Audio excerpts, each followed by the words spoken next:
नमस्कार मैत्रिणींनो, ज्योत्स्ना रेसिपीमध्ये आपले खूप खूप मनापासून स्वागत आहे। आज मी तुम्हाला पपईचा ज्यूस कसा बनवायचा ते दाखविणार आहे। उन्हाळ्यामध्ये हा थंडगार ज्यूस अगदी खूप छान स्वादिष्ट तयार होतो आणि बनवायला अगदी सोपी आहे आणि छान थंडावा देणारा आहे। तर या पद्धतीचा कसा बनवायचा ते बघूया। चला तर मग रेसिपीला सुरुवात करूया। मी येथे एक पपईचे काही काप घेतलेले आहे, त्याच्या बिया काढून घेतलेल्या आहे आणि सालं काढून घेतलेले आहे। अशा पद्धतीने त्याचे तुकडे बारीक बारीक करून घेतलेले आहे आणि ते प्लेटमध्ये घेतलेले आहे। आता हे मी ज्यूसचं भांडं घेतलेलं आहे, तर त्यामध्ये ना आता आपल्याला हे सगळे काप टाकून घ्यायचे आहे आणि प्यायला खूपच चविष्ट तयार झालेला होता। खूपच छान ज्यूस, तर तुम्ही नक्की एकदा बनवून बघा। आता यातनं आपल्याला थोडं म्हणजे साखर टाकायची आहे।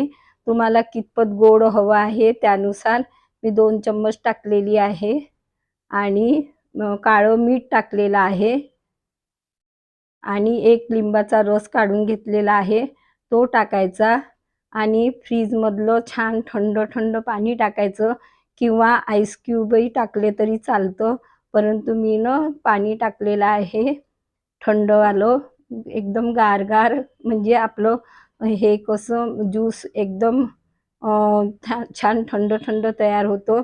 आता हे फिरवून घ्यायचं आहे मिक्सर च्या पॉटमध्ये। आता हे फिरवून घेतलेलं आहे मी। बघा, छान आपला झटपट होणारा ज्यूस तयार झालेला आहे पपईचा। तर मी आता हे ग्लासमध्ये काढून घेते।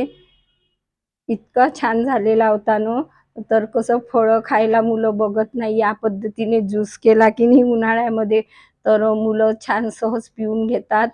तर मी बघा एकदम छान असा तयार झालेला आहे, तर केलेला आहे। कशी वाटली बघा, खूप सुंदर असा, एकदा तरी तुम्ही नक्की ट्राय करा।